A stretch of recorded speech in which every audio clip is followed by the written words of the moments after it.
Oh, doing really good. Sweet, sweet, sweet. Well, welcome to everybody who's out there to the BBA Live. I'm Bree, founder of the Beauty Biz Agency, and I've got my ride or die with me, as always, Miss Chandra. Are you ready for this, girl? I'm ready. Let's get started. Awesome. Well, we are going to talk about a topic tonight that, let's be honest, it makes a lot of salon owners squirm. It just is what it is.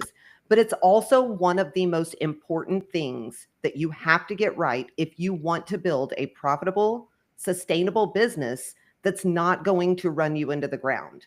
And this isn't just theory. We have watched owners who were barely scraping by completely flip the script by using our BBA profit plan and pricing strategy. It is what it is. I'm talking about owners who were stuck behind the chair 6+ days a week, now paying themselves a real salary, not tips, not paying off of their commission from services, not leftovers, and they are hitting 15 to 20% profit margins within just a few months.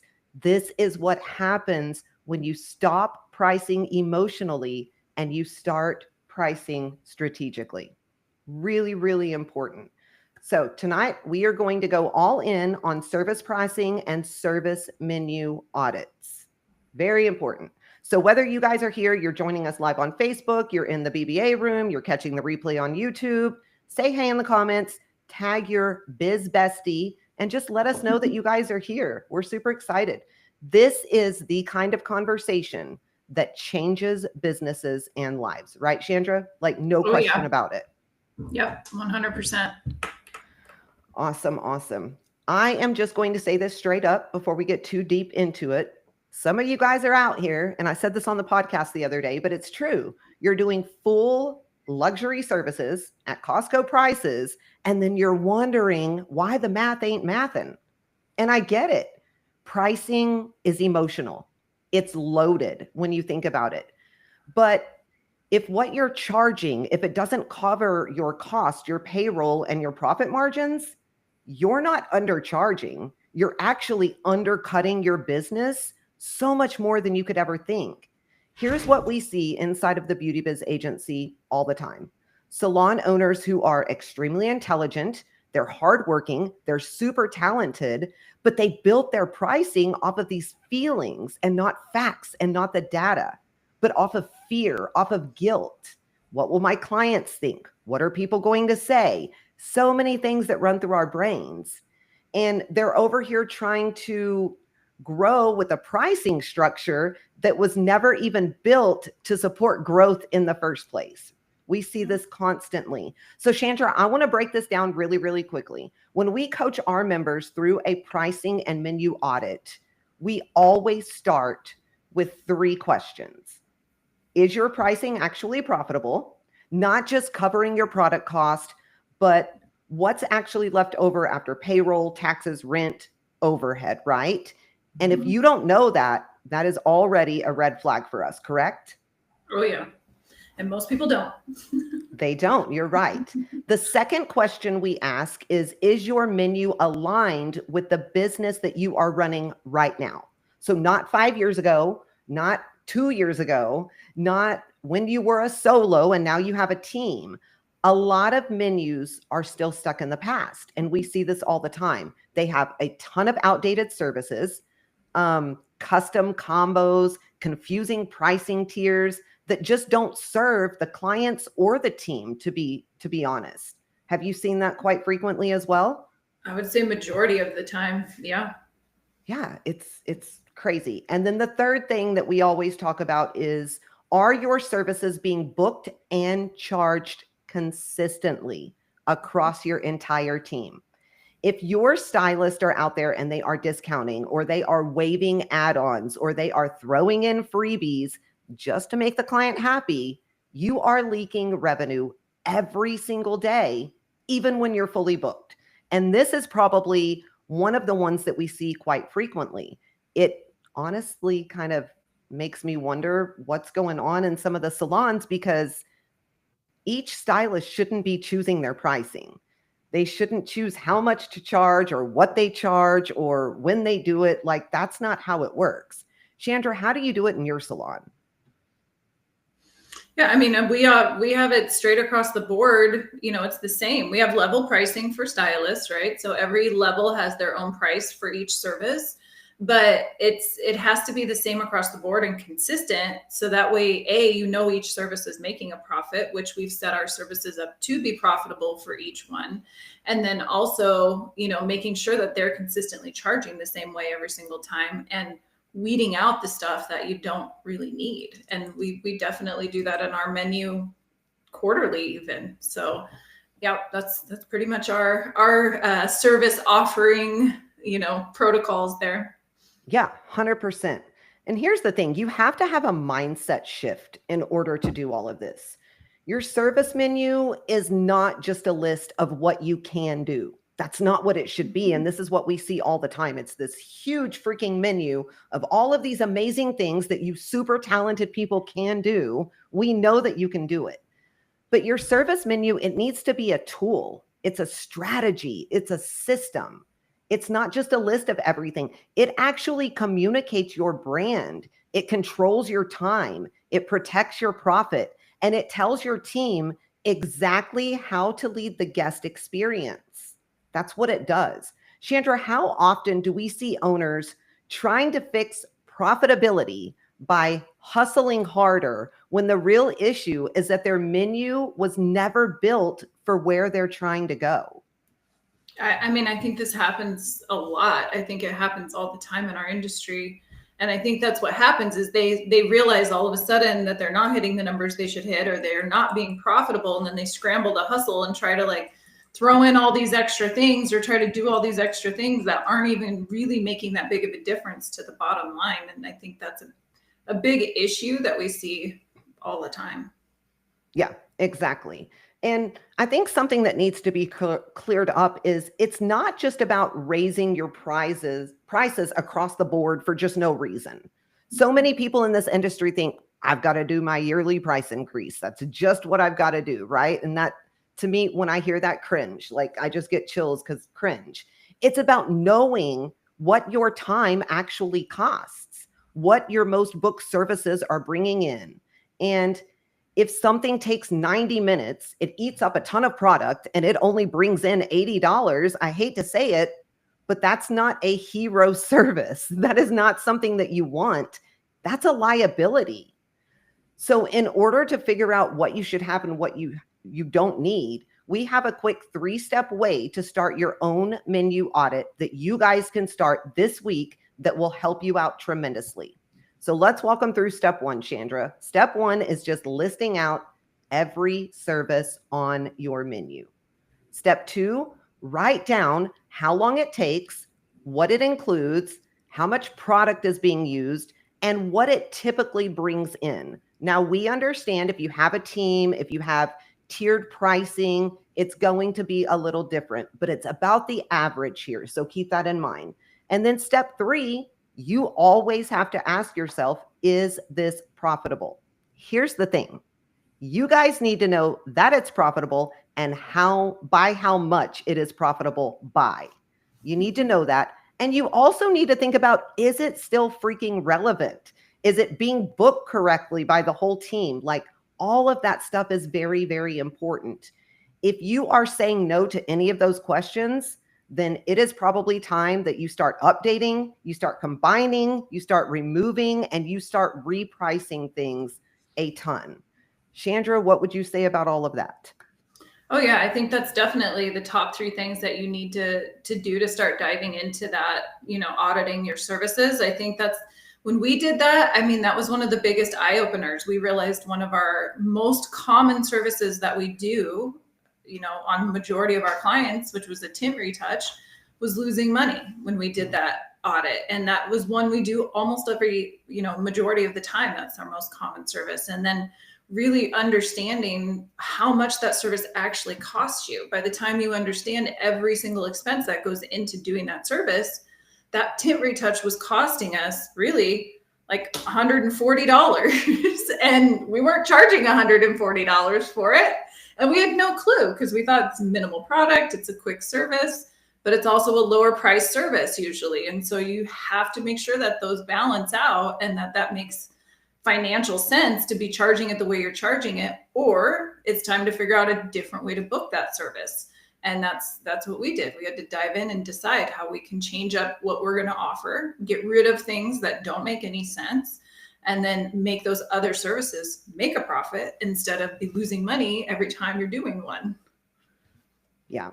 100%. Hopefully everybody heard that, because it was cutting out really bad on my end. So I'm hoping that everybody heard that, because that was gold right there. Absolute gold. We had a member go through this not too long ago, and it completely shifted their numbers. I know you remember it, Chandra, because we work together every day, but can you kind of share what changed once she was able to actually clean up her menu? I mean, I think the first thing that changed was that she actually showed profit fast, and she was negative profitability. And that was one of the first changes that we made for her that I think really impacted her bottom line. And then I think she also felt like she had more control over what was happening in her business when it came to her services, actually knowing how to price them, knowing how to actually what they're costing her, understanding how to kind of convey that to her team as well. So that way she knew they were being consistent now instead of all over the place, like you said in the beginning, and tightening all of that up. So I think it definitely impacted her bottom line immediately, made her feel less stressed, and actually like she had a handle on what was happening within those services in her business.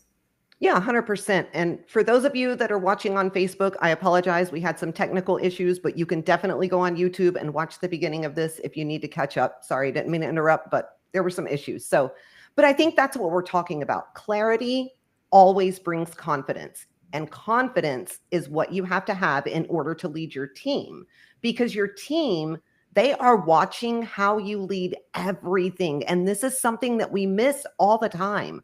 We think as business owners that our team is just, watching the big moments that we do. But in reality, they're watching everything, how we create our menu. They're watching all of our pricing. They're watching all of those things. If your pricing is shaky, if it's inconsistent, if it's emotional, they're going to follow that energy in everything that they do. But when you get locked in, when you are strategic, when you are unapologetic about what your services are worth, they rise to meet you there. They are going to feel confident in doing those things. One of the things that we see so often, and this is a little off topic, Chandra, but owners are having troubles with their team when it comes to retail sales, when it comes to upsells, when it comes to add-ons, when it comes to membership sales, all of those things. When you price strategically, when you teach your team the reasoning behind why you are priced the way that you're pricing, when you know that your business is profitable, it changes the way they see everything. They have confidence in the way that they're priced. They obey the policies, the guidelines, the boundaries, and then they want to do more for your business. That's what I notice. How about you? Oh yeah, I think so too. I mean, I think it just makes everything have more clarity. I think it makes everyone understand better what goes into all of this and what's expected of them as well, in order to make everything come full circle. So I know when we did that for my team, they didn't even understand how much those services cost. So when we kind of really went in and broke all this down, explained to them, got them enrolled in the process of how we're doing the pricing, it made a huge impact in them getting behind it, understanding, being consistent with their pricing as well. And I think it just makes everything run so much smoother. Yeah, 100%. So first and foremost, we kind of went through this, but you've got to make a list. Remember, your menu is not everything that you're able to do. We get it. You're talented. You're awesome. You're amazing. We know this, but it shouldn't be your entire menu. In fact, I would beg to differ. This isn't Sonic with 580 million different drinks, right? Your menu should be very, very small. It should be the core services that you offer at your studio, at your salon, your spa, whatever it is. Very, very small. You can always have add-ons that your team is offering, right? Or recommending to your clients. So your menu should be very small. If you're out there and you still have those laminated menus that are like 3 pages, like you're at a restaurant, it's time to change up the game just a little bit. So you want to do that. Secondly, after you write those down, you need to know exactly how much product is used for each and every service. And then you have to make sure that it is profitable according to your overhead. Chandra, tell them everything that is included in overhead. Well, that would be everything you pay for. So we have to think about things like rent, our payroll, the product costs that went into that. We have to think of literally how much do your utilities cost? How much does, if you use Vish or some of those other kinds of softwares, your CRM software, your security, you trash, your phone, your internet, literally every single expense that you spend in your business has to be factored into each service price, or else you're going to be losing money. Yeah, 100%. And this is what we see time and time and time again, right? Like people do not know their finances. Salon and spa owners are notorious. Guys, I can call you out because I lived this life forever, not knowing my finances, not having any idea what the data was saying. I would see money in my checking account. If I had $1,000, I was like, oh, I have $999 to spend, right? No, not how it works. So you've got to include everything. You have to know what your business costs to run, your cost per hour every single day. Without that, you're literally flying blind. You are guessing when it comes to business. And that is the number one reason that 98% of salon owners are never able to retire comfortably with a financial cushion. Anybody can retire, right? But you got to have money, or you want to have money to be successful at it. And that's the reason that they can't do it. So you've got to know how much your services or things are costing you in order to do that. So once you get all of that done, then you want to trim that menu. You want to create a menu that you know is profitable, that you know that looks good, that you know speaks for your brand, and all of those things. I would also go as far to step it up a game. If you want to be a little different and set yourself apart, rename some of your services. Don't just go with a root retouch, right? Think of something out of the box. Set yourself apart. It's not just a color retouch. It's not a root retouch. I don't care what you call it, but think of something very, very different. That's what it's going to take. This industry is becoming oversaturated. We all know this. There's people out there doing things without licenses anymore. And so we've got to be sure that we are separating ourselves in every way possible. Chandra, how many items would you say is good for, let's use a hair salon, because you and I are very, very well versed in hair. On a normal hair salon menu, what should that look like? If I were to pull up a website, what should that kind of look like? I mean, I'm trying to even think of ours just as an example, and I would say no more than like 20 services. And I mean, that's even like a lot, and I think you can whittle that down, but I think no more than 20 services. You don't need so much extra fluff. You can offer things sometimes that are maybe behind, in the salon, like add-on service or something like that. But your main service menu shouldn't be 500 services. And we do see that a lot. I'm not sure why we always think more is better, but it's actually so much more profitable to just streamline that. I can't even imagine being a client who is not well-versed when it comes to hair and seeing all of these things on social media and walking into a salon and having this menu of 150 things and trying to figure out what I need, what I don't need. Consultations are so important. That's where a lot of this comes into play. But you have to think, people want instant gratification nowadays. So a lot of them are online booking. If they pull up my website and I have 580 things, and then they see Chandra's and it's very straight and to the point, who are they going to book with? Chandra, 100%, right? It's easier. It makes sense. They feel more comfortable. And honestly, she can probably be trusted a little bit more because of the way that she is portraying herself to the client. So it's very, very important. All right. We have an amazing free resource for all of you guys that we will tag on the bottom of this live video. But we got a ton of questions from the last BBA live that we did. So I want to kind of jump into that Q&A. But before we do that, I want to say this, especially if you have been sitting with this issue for a while, do not wait until you're exhausted or underpaid to finally fix your pricing. This is the stuff that can change everything. We coach on this constantly at the Beauty Biz Agency because we've seen what happens when owners really lock in on this. I was telling you guys about this earlier. I'm talking real results. Owners who went from panicked to profitable in a matter of 90 days. people stepping out from behind the chair. If you are a salon owner with a team, that's where you need to be, out from behind the chair, focusing on the business. People paying themselves that actual salary, not commission off of services, not tips, not leftovers, but an actual salary. And then salon owners hitting 15 to 20% profit margins consistently without burning out, but actually working way less than they used to. That's not luck. It's not about being in the right city. It's not building, it's all about building a pricing strategy that finally supports the business that you are trying to run, not just the services you are trying to provide. So if this is hitting home for you, this is where you take your power back as the CEO, is by creating this pricing strategy. Okay, let's get into it. If you've got questions about pricing, service structure, how to raise rates without losing clients, or how to get your team on board, drop them in the chat. We will try to answer them, but we have a huge list. So we're going to answer a few of these live really, really quickly. All right, Chandra. First one is, I feel like I am constantly re-explaining myself to my team. Why don't they just follow through? Give our people an answer.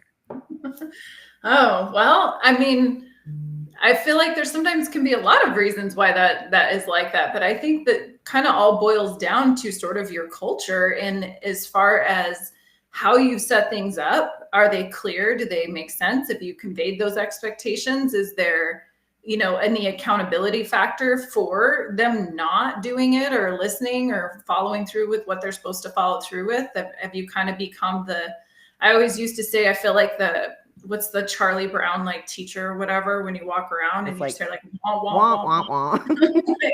I think that happens, and it's frustrating. And I totally get where you're at and where you're coming from with that question. But I do think a lot of it just boils down to, how you've set that up, how you've conveyed it, and how you're holding people accountable. Because if you're not doing those things, then the words you say and the things you want them to do aren't really going to mean much. Yeah.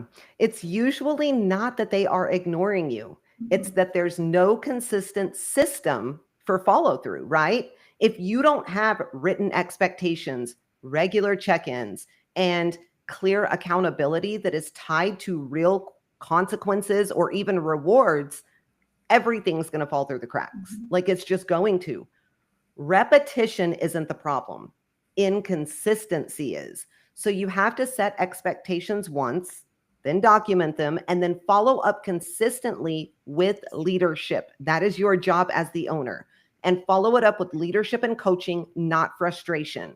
If they still don't follow through at that point, that then becomes a values issue, not a training one. But until you are 100% sure that you have those systems solidified in, you are training, you're onboarding, you're coaching the way that you need to take the blame for it before you blame the team members. That's something that we find quite often.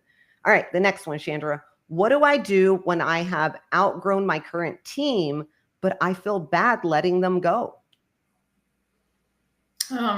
Let's see, like outgrown your current team. I mean, I don't know if I quite understand what to say about that one. Like, how do you outgrow your team unless your team just isn't going to pull their weight and be good? Like, as the owner, that's kind of what they're saying, maybe, is like, here's the thing.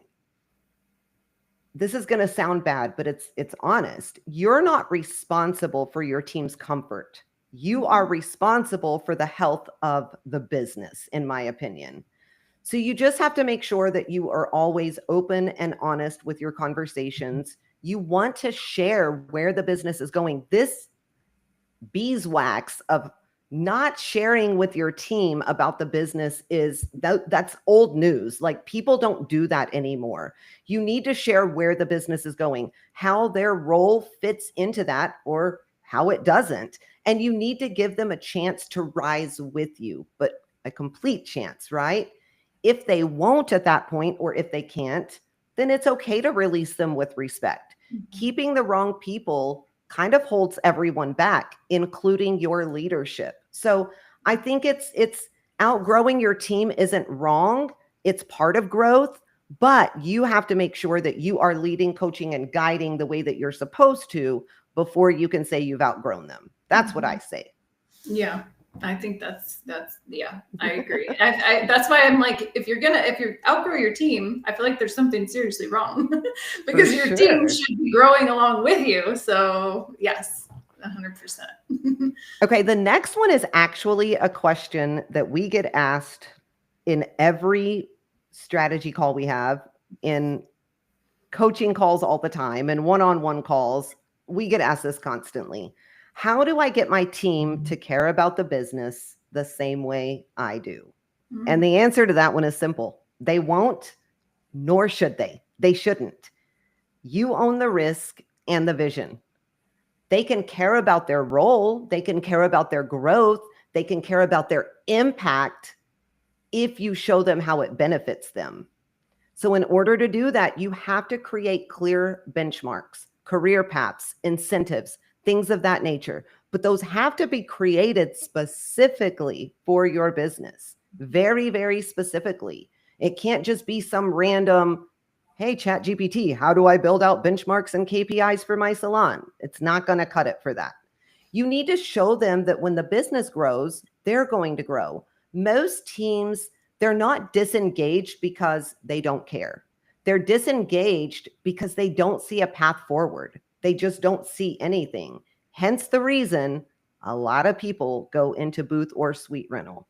What would you say, Chandra? Yeah, I definitely think so. I think it's really about aligning them where they're going with your company. Like you said, like what future do they have here? What is in it for them, so to speak? Like how do they get where they want to go? And you're kind of the vessel to help them get there, right? And I think getting them behind that and getting them to understand that your partners sort of in some ways in making the whole salon successful.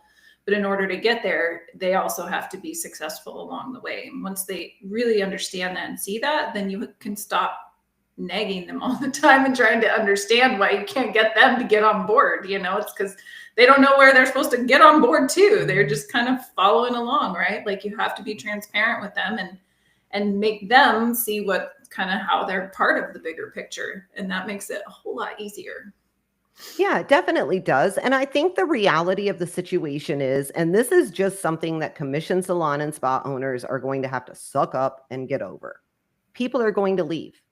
Some people are going to leave, regardless of how amazing your career growth plan is, regardless of how well they're doing, regardless of how much money they're making, regardless of you knowing that they will probably make more money working with you on commission than going solo, and they'll probably work a lot less working with you.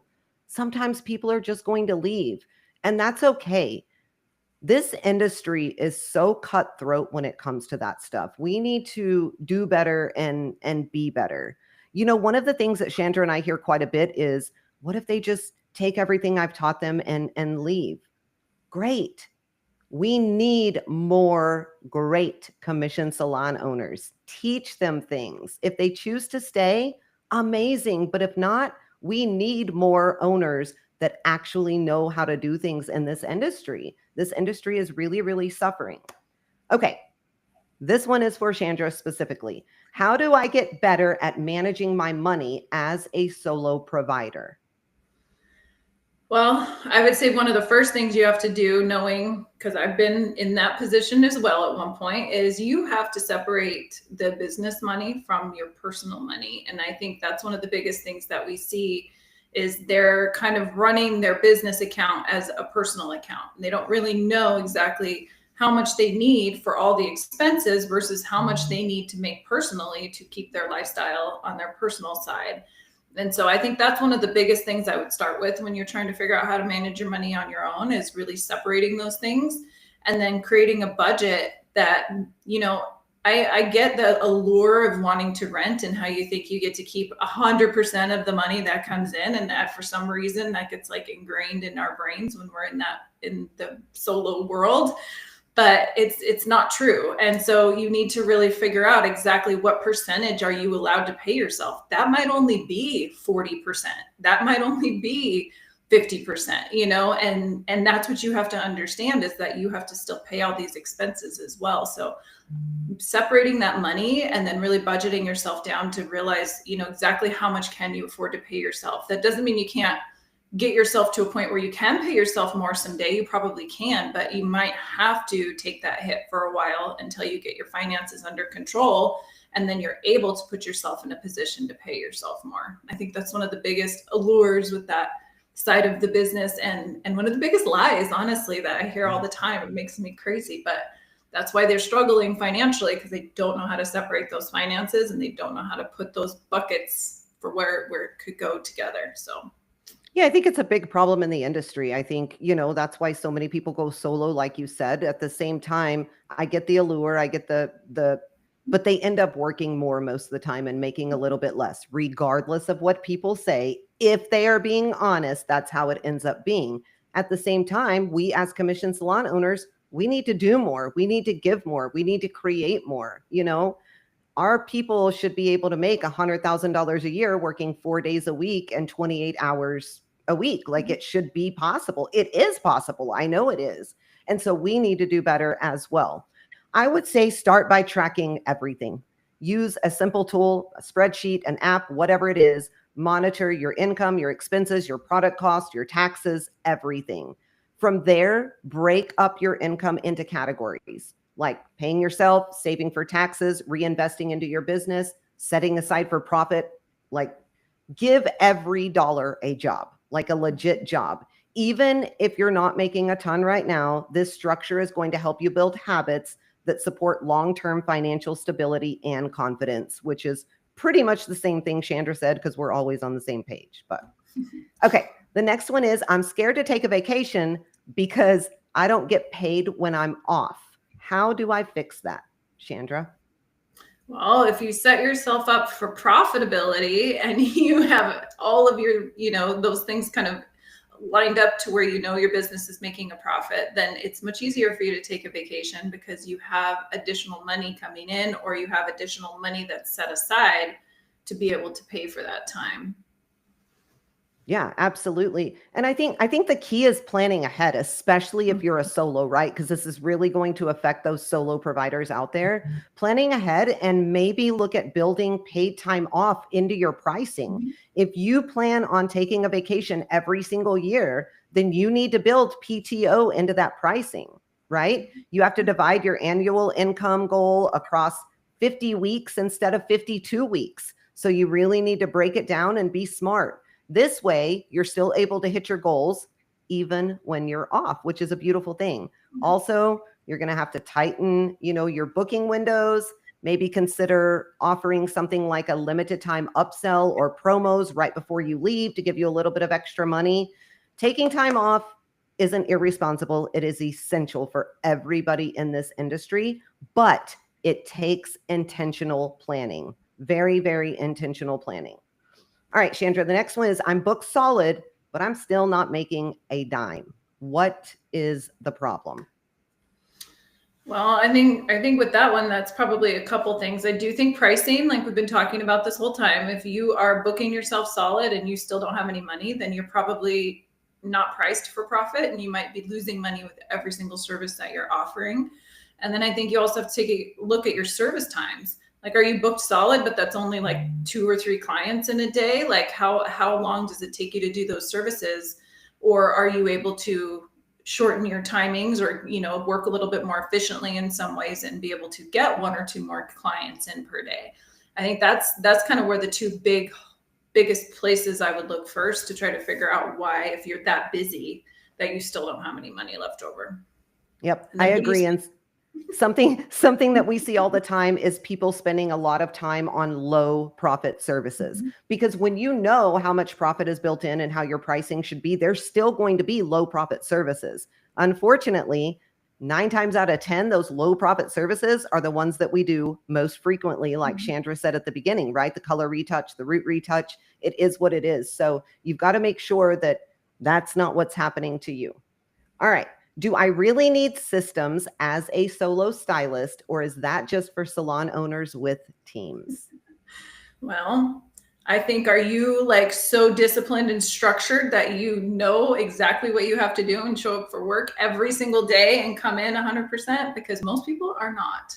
So I would say, yes, you definitely need systems, because if you don't create some sort of structure for yourself and hold yourself accountable, it's very easy to kind of fall off and either get lazy or, kind of stop doing things at the level you should be doing them for the prices and things that you want to be charging. And so I think it's very important that even if you're on your own, you have to set some kind of structure for yourself. And that comes to your budgeting.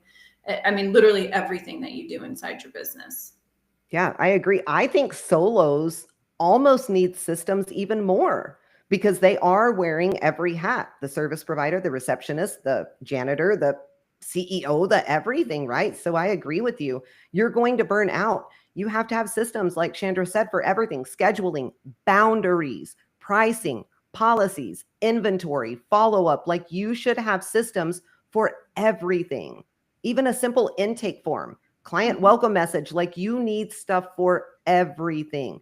This is going to protect your energy. It keeps you from having to recreate something every single day, right? What may take 4 hours for you to redo every single day could take you a simple 4 seconds if you have a system in place. So yes, create those. The beautiful thing about it is, I don't care what you say, eventually as a solo, you are going to hit a glass ceiling and you're going to have one or two options: stay where you are, never make any more money, or build a team. And if you have systems already as a solo, building a team is going to be 100 times easier. All right, Chandra, I want to step back from the chair, but I'm scared that my team is going to feel abandoned.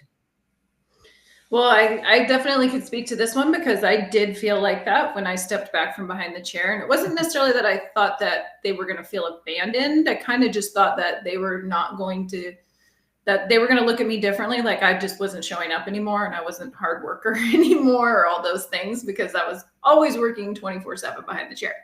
So I definitely think, you have to convey it in a way so that they understand that you're moving into a new role. You're trying to become a better leader for them. You're trying to be a better leader for the business, and that they're going to benefit from you making that change. And it's not that you're not stepping away from them. It's not that, it's actually that you're giving more attention into the things that to growing them, to helping them build, and to getting the business profitable so that everybody can benefit, and all of those things. And so I think really being transparent with your team, helping them understand that that's kind of where this new role is going. It's not like, you're quitting on them, or you're not going to be doing the same things that they're doing anymore, all of that stuff. It's just, you're trying to make things better for everyone. And that's what you have, the sacrifice in some ways it can look like to them, that you have to make in order to get to that next level.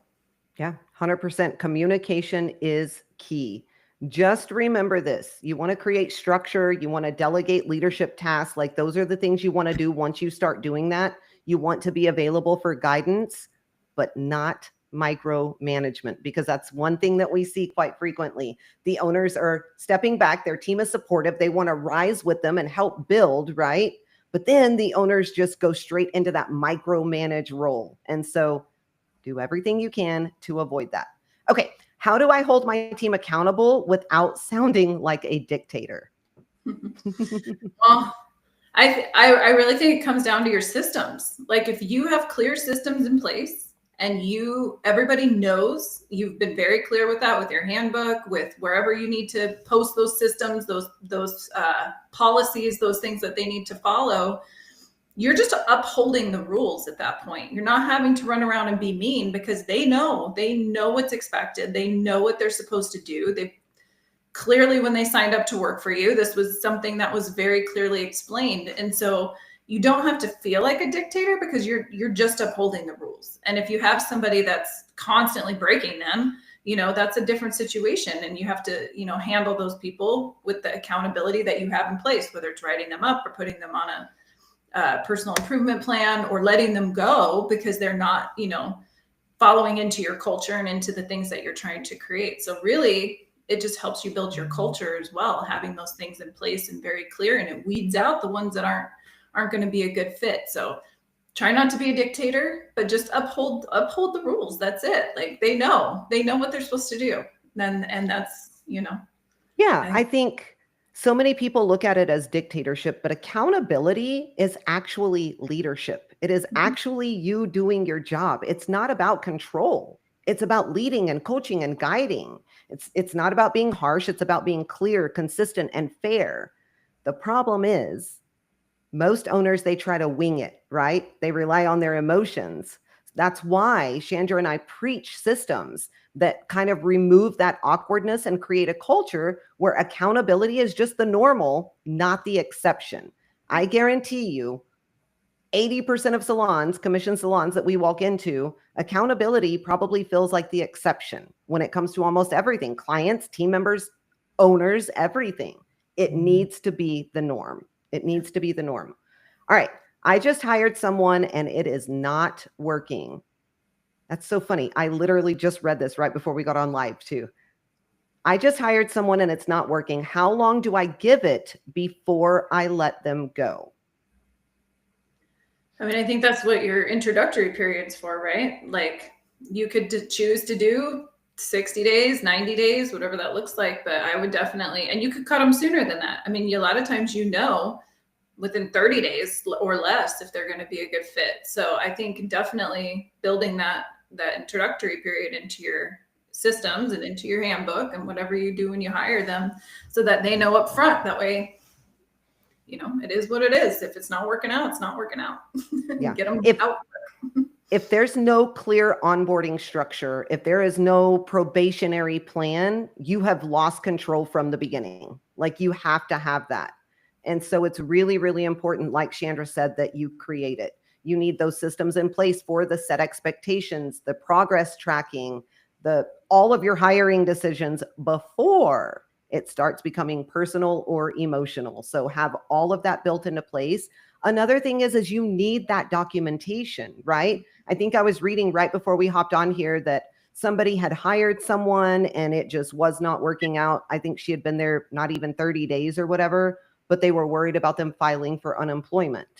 When you have all of your documentation, it's a lot easier to win the cases that you need to win and to protect your business. That's what you're doing in the long run. Okay, we've got a couple of more. Sorry, we went a little bit over. What should I be tracking every month to know if I'm on the right path?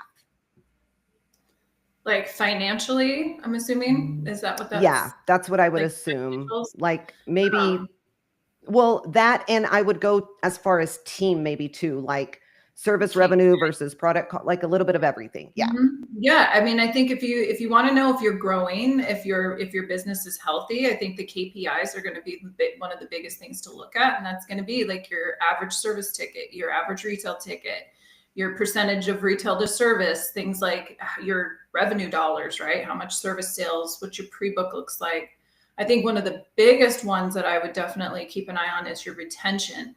Are you retaining your existing clients? Are you retaining the new clients? Because if you're not, that's going to be a pretty big indicator that something is wrong somewhere. So I would definitely, start looking at those, tracking those and seeing where they're at, making sure they're growing every month, making sure that they're in a healthy place and they're not super low versus, again, your prices as far as service revenue and stuff goes. So I would definitely be looking at a lot of those things for kind of making sure you're on the right track.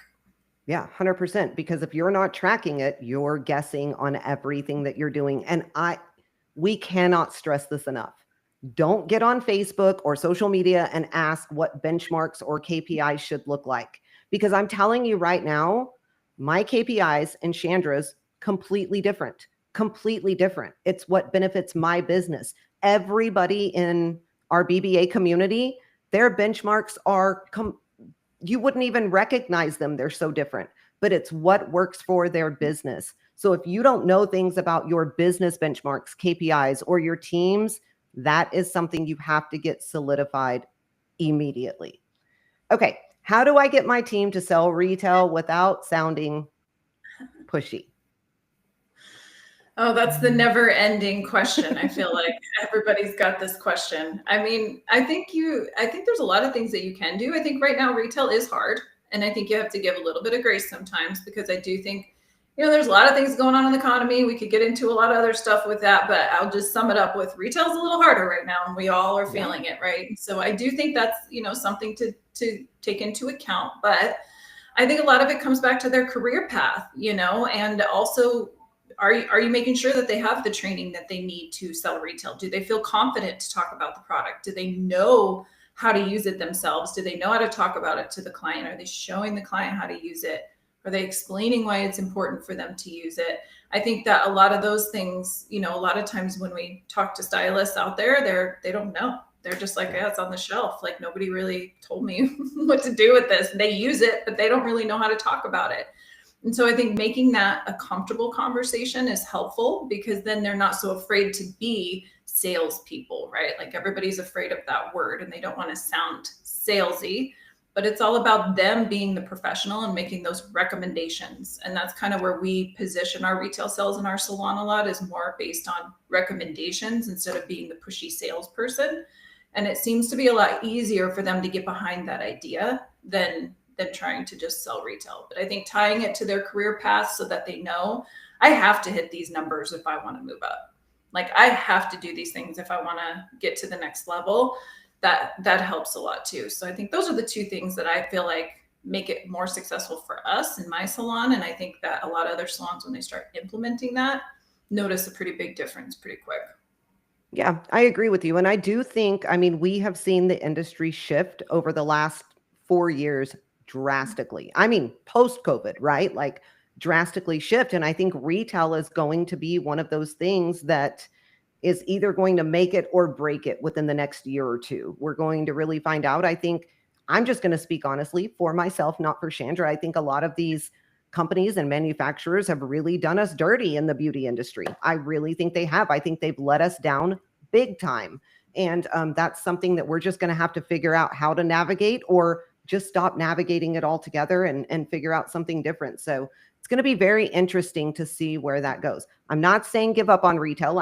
It should still be a KPI, a benchmark, all of those things for the time being. However, it is something that may have to be reevaluated as time, comes to pass. So we will definitely look at that. All right. The last one, Chandra, I feel maxed out, but this kind of goes with today's call, but I feel maxed out, but scared to raise my prices. What if I lose clients? Well, I mean, if you're losing money, it's not really going to matter if you lose those clients because they're costing you money anyways, if you look at your numbers, So, and not only that, but you can't be held hostage by people. I think you have to know you're worth it. You have to know your business is worth it. You have to know your team is worth it. And you might lose a couple people. You might. Yeah. And you just have to let that go and make room for new people who are going to pay those prices. I know I hear that a lot out there in the world, and you always think, oh, woo, leaving space for new clients. Now I have to go out and get new clients, right? But you'd be surprised. Like most of your clients are going to stay. They're going to be just fine if you focus on, what you're offering and making sure that your company, the services that you offer and the way that you offer them is worth what you're asking them to pay. You're not going to really lose that many people. And so I think just really get over that fear, because it's your business, it's your livelihood, and you have to make those hard decisions sometimes. Yeah, 100%. And just make sure that what you're charging is accurate, right? One of the things I hate the most about this industry is when I'm scrolling through social media and I hear charge your worth, What the heck does that even mean? How do you know how much you're worth? Like, how do you know? If I were just to say, okay, Chandra, I'm here, I want you to do my hair, but I want to make sure that you're charging your worth. How do you throw out a number like that? Like, no, it's gotta be realistic. Like we said at the beginning of this, your time, your product, your taxes, your overhead, and then determine how much you want to earn annually if you're solo, and reverse engineer your pricing in order to reflect that. It's gotta be logical, guys. It can't just be charge your worth and feel good all the time, because none of us even knows what that is. Okay, Chandra feels like she's worth $1 million. Nobody's going to pay that for a haircut, right? I charge that. No, that's perfect. I feel like I'm worth $20. I'm going to starve to death. Like, it's not going to work. We can't do that. So get the charge your worth out of your head and do it the logical way, with data, with your numbers, with doing it the right way. That's how you're set up for success. All right, guys, that's a wrap on today's call and the Q&A. Thank you so much to everyone who showed up live, gave us our questions. These were some really good questions, honestly, and just shared your time with us. These are the conversations that are going to move your business and this industry forward. So if this lit a fire under you and you're realizing that your pricing or your menu needs some serious attention, like I said earlier, we've got that free resource for you so you can just keep the momentum going. It's going to walk you through the exact questions that we ask as we are going with our BBA members for their service menu audit. Kind of helps you assess what's working, what's not, where you're leaving money on the table, all of those things. It's simple, actionable, and trust me, you will never look at your menu the same way again. But we'll drop that link for you below. If you are ready to go deeper, whether it's building out your pricing structure, reworking your team compensation, that's where we see a lot of errors that are made, or getting out from behind the chair without losing profit, we have tons of options for you. Be sure that you head over to our website, www.thebeautybizagency.com. Don't forget, grab that free resource, take that first step. And if you want help, we're here when you're ready. All right, Chandra, anything you want to add before we sign off? No, I think definitely grab that resource and take a deep dive into your services and do a service audit, because I think you will be surprised, and I think you'll be very happy once you can start making a little bit more money. So amen to that. All right. Thanks again for joining us. Go audit your pricing, clean up your menu, and most importantly, lead with intention in everything that you do. We'll see you next time on the BBA Live. Bye, guys. bye.